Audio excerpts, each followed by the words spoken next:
Yeah, yeah, yeah, yeah. Hey, yeah, yeah, yeah. Stop it. Welcome to the Fortress of Dorkness, the nerdy nexus for all your geeky needs.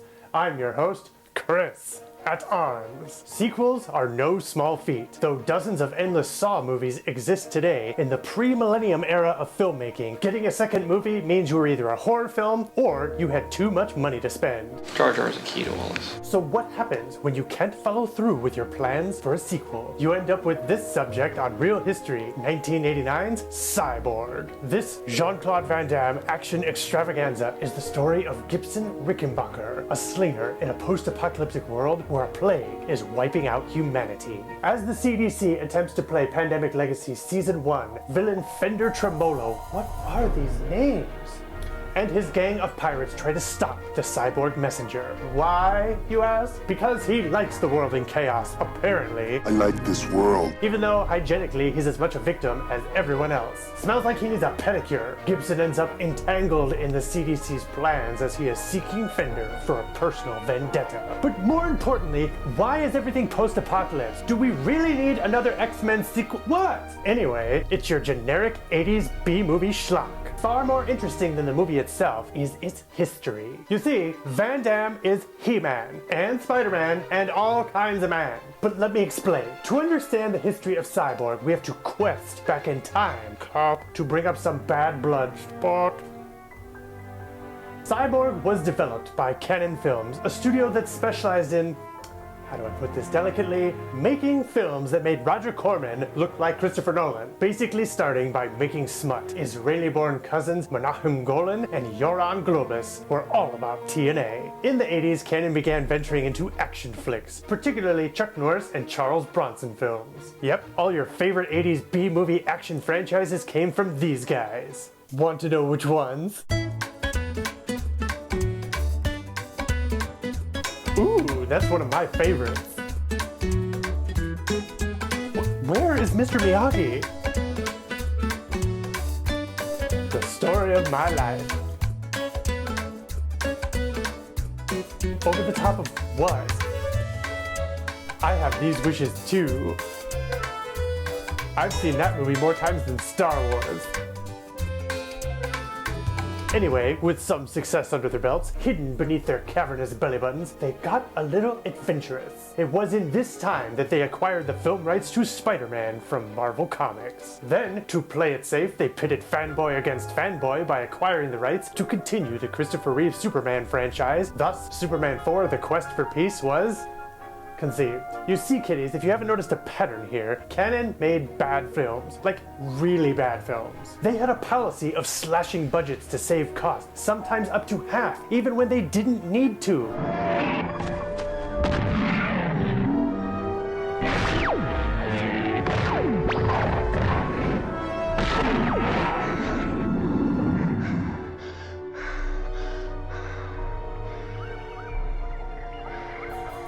Father?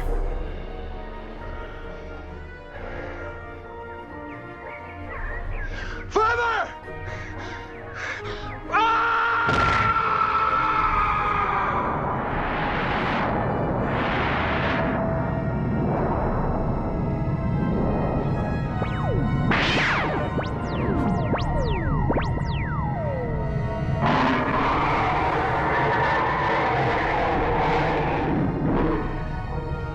Plus, they would also begin pushing out the next turd before the last one was even pinched off. Which brings us to 1987's Masters of the Universe.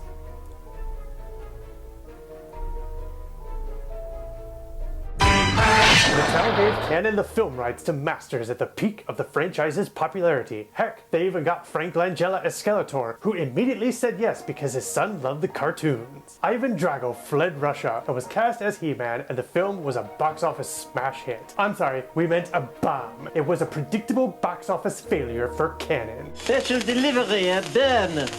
Were you expecting one? A burn?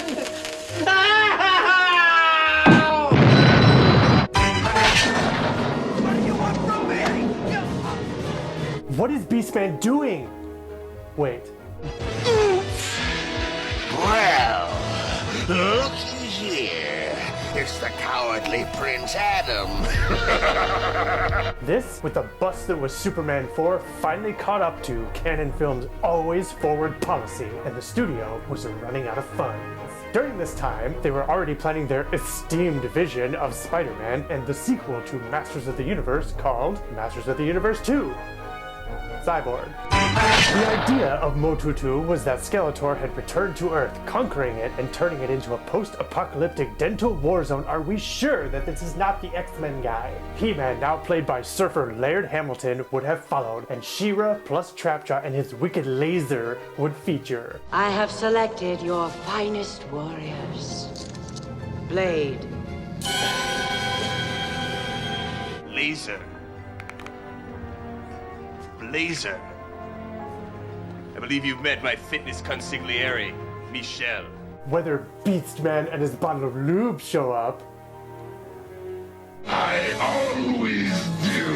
However, Cannon couldn't afford to retain the licensing fees of Marvel and Mattel, so they lost the rights to both. Because quitting is not in the canon dictionary, and they had already made props for both the visionary epic known as Spider-Man and MOTU 2, they decided, let's make a movie. You have to admire the belly buttons on these guys. Thus, a quick rewrite, recasting, and everything later, Masters of the Universe 2 Cyborg became Cyborg.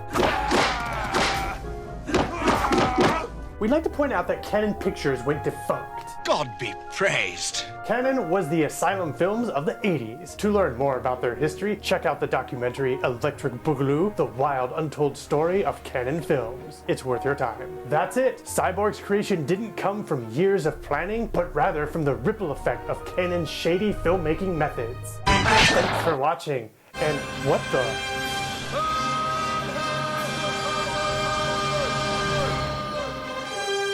What?